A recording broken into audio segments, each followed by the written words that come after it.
It's caught in the crossfire. It's caught in the crossfire. She said she can't feel my face. Right now I can't feel my heart.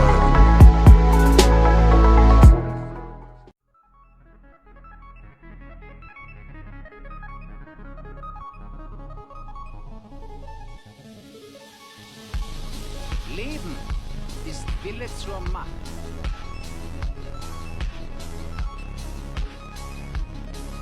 What are the things? I know nothing except the fact of my ignorance.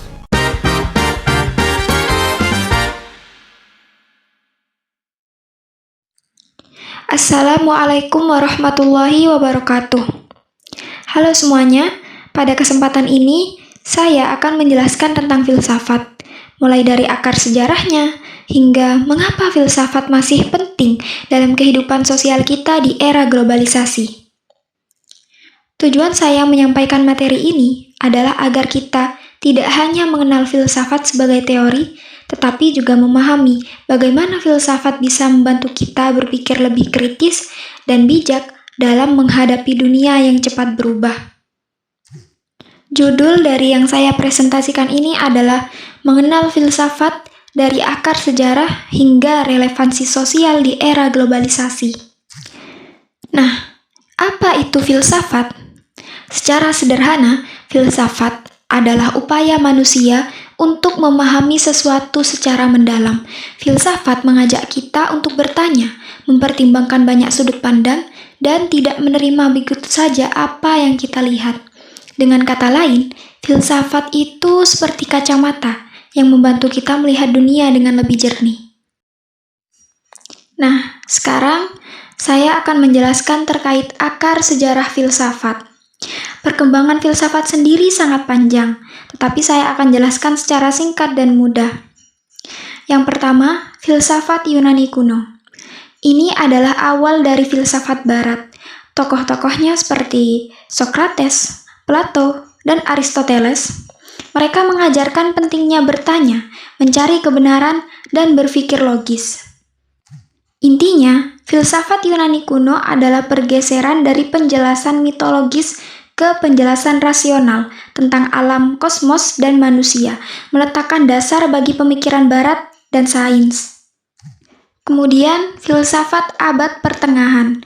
Pada masa ini, filsafat banyak berhubungan dengan agama.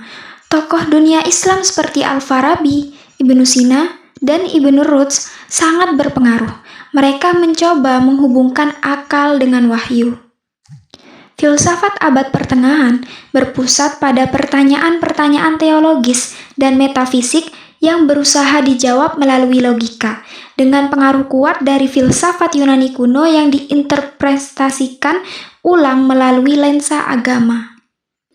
Selanjutnya, filsafat modern. Masuk ke zaman modern, tokoh seperti Descartes dan Kant menekankan bahwa akal manusia adalah kunci untuk memperoleh pengetahuan. Di masa ini muncul pengetahuan modern. Terakhir, filsafat kontemporer. Di era sekarang, filsafat banyak membahas masalah sosial, politik, budaya, dan teknologi. Tokohnya seperti Foucault dan Habermas. Kesimpulannya, sejarah filsafat berkembang sesuai kebutuhan zaman, mulai dari mencari kebenaran, memahami agama, hingga membahas persoalan sosial modern. Selanjutnya, kita akan membahas relevansi filsafat di era globalisasi. Sekarang pertanyaannya, apakah filsafat masih penting di zaman globalisasi seperti ini?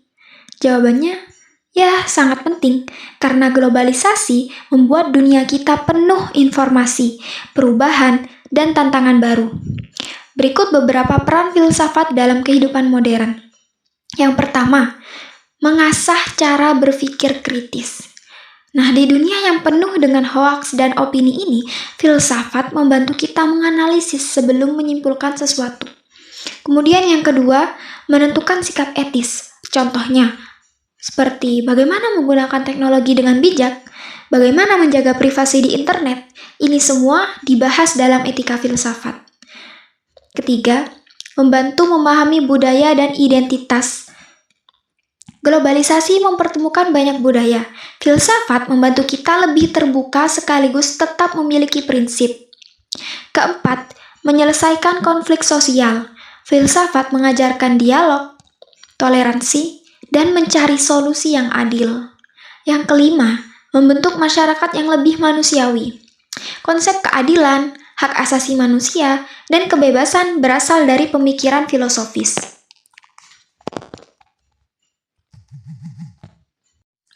Nah, itu tadi beberapa peranan filsafat dalam kehidupan modern. Nah, selanjutnya saya akan memberikan contoh dalam kehidupan sehari-hari agar dapat lebih mudah untuk memahami. Berikut beberapa contoh nyata penerapan filsafat. Yang pertama, saat bermain media sosial. Kita diajak berpikir sebelum berkomentar. Itu bagian dari etika yang ada dalam filsafat. Yang kedua, dalam pendidikan. Tujuan kita bukan sekedar menghafal, tetapi memahami. Itu cara berpikir filosofis.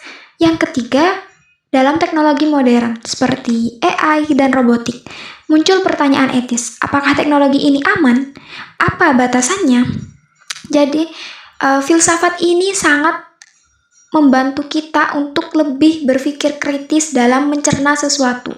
Jadi, kita tidak langsung mempercayai sesuatu tanpa mengetahui apakah ini benar atau tidaknya. Itu adalah contoh penerapan filsafat dalam kehidupan sehari-hari. Jadi filsafat itu sangat dekat dengan hidup kita. Jadi kesimpulannya, filsafat bukan hanya teori yang rumit, tetapi sebuah cara berpikir yang membantu kita memahami diri sendiri, masyarakat, dan dunia. Dari akar sejarahnya yang panjang hingga tantangannya di era globalisasi, filsafat tetap relevan karena membantu kita menjadi pribadi yang lebih kritis, bijak, dan manusiawi. Itu saja penjelasan saya terkait filsafat. Kurang lebihnya mohon maaf. Terima kasih karena sudah mendengarkan. Wassalamualaikum warahmatullahi wabarakatuh.